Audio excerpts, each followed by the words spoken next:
This video is going to be about योगिनी दशा। योगिनी दशा में भी कुछ ऐसे टिप्स और ट्रिक्स होते हैं जो कि मुझे लगता है इम्पॉर्टेंट है and I must share with you guys.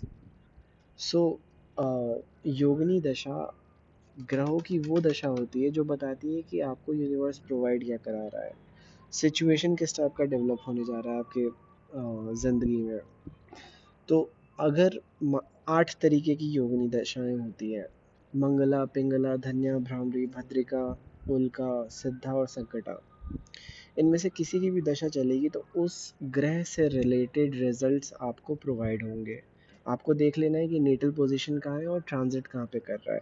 ये बेसिक्स है दशा को प्रिडिक्ट करने के लिए।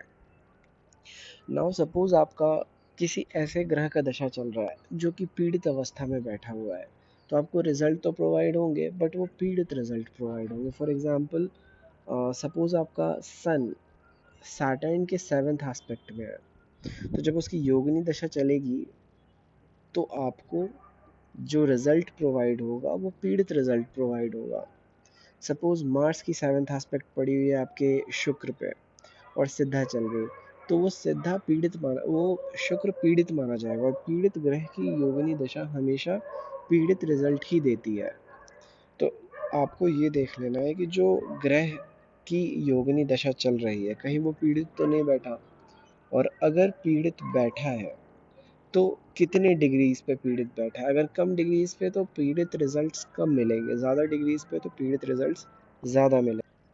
इसके अलावा मैंने कितनी बार इस बात को मेंशन किया है कि सिर्फ आपको योगिनी दशा नहीं देखनी है, योगिनी दशा के अंदर अंतर योगिनी किसकी चल रही है वो भी इम्पॉर्टेंट है।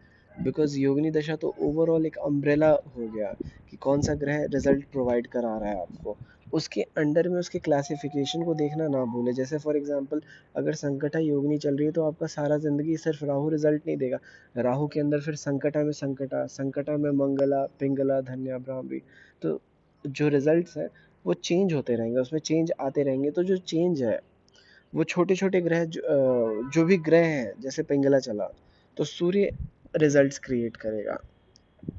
तो सपोज अंतर योगिनी में कोई ऐसा ग्रह चल रहा है जो पीड़ित अवस्था में है, तो फिर वो आपके रिजल्ट्स को पीड़ित करेगा। तो पीड़ित ग्रह को करेक्ट करने का क्या तरीका है?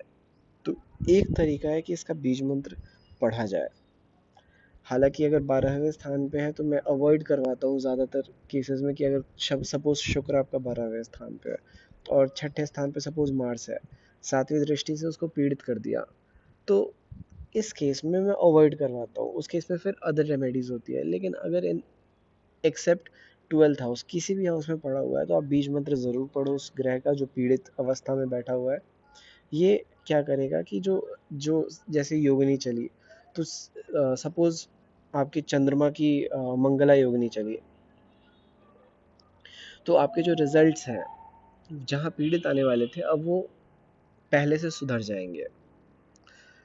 सपोज आपका चंद्रमा तीसरे स्थान पे है और तीसरे स्थान पे जेमिनाई ले लेते हैं, मिथुन राशि ले लेते हैं, तो मिथुन राशि का मतलब होता है रिफ्लेक्शन, किसी चीज़ को तोड़ के बताना, किसी चीज़ को रिफ्लेक्शन में लाना, किसी चीज़ को इंटरप्रेट करके बताना। तीसरा स्थान बोलने का स्थान होता है, स्पीच का स्थान होता है। मंगला योगिनी चलने का मतलब है कि आपको बोलने की अपॉर्चुनिटी दी जाएगी। सपोज यहीं पे अगर आपका कैंसर होता तीसरे स्थान पे, तो कैंसर होता है किसी चीज़ के पिक्चर को क्लियर करना, कन्वर्ज करना, 4-5 चीज़ों को एक साथ कलेक्ट करना। और यहाँ पे जेमिनी सॉरी यहाँ पे थर्ड हाउस में अगर चंद्रमा पड़ा होता तो थर्ड हाउस होता है बोलना। तो कलेक्टिवली छोटी छोटी बातों को तोड़ तोड़, बड़ी बातों को छोटी छोटी बात में तोड़ के एक साथ बोलना, इसकी अपॉर्चुनिटी प्रोवाइड की जाती है आपको। कैंसर वैसे बुक का भी राशि होता है, बुक लिखने का भी राशि होता है, तो लिखने की अपॉर्चुनिटी मिलना आपको, तो ये अपॉर्चुनिटी के लिए देखा जाता है। अब वो अपॉर्चुनिटी कैसी होगी, अच्छी होगी, बुरी होगी, ये डिपेंड करता है अवस्था में। तो अवस्था पीड़ित नहीं होनी चाहिए आपके किसी भी ग्रह की। अगर पीड़ित है तो उसको करेक्ट करो, नहीं तो अपॉर्चुनिटीज़ आएंगी, आप उस पर आप उसको यूटिलाइज नहीं कर पाओगे। और ये बहुत इम्पॉर्टेंट बात है जो कि बहुत कम लोग कंसिडर करते हैं इस योगिनी दशा को। बिकॉज बहुत बिकॉज विमशोत्तरी महादशा सिस्टम प्रोमिनेंट है। जब भी कोई बर्थ चार्ट पढ़ता है तो सबसे पहले विमशोत्तरी महादशा सिस्टम देखता है। लेकिन रियलिटी में आपको चरदशा भी उतना ही इम्पोर्टेंट है जितना कि योगिनी दशा और जितना कि विमशोत्तरी दशा। तो आप इस चीज़ को फॉलो करो, और जो भी पीड़ित ग्रह है उसके बीज मंत्र को पढ़ो। अगर वो 12th हाउस में तो उसको लीव इट, उसका फिर एनालाइज करना होता है करेक्शन के लिए।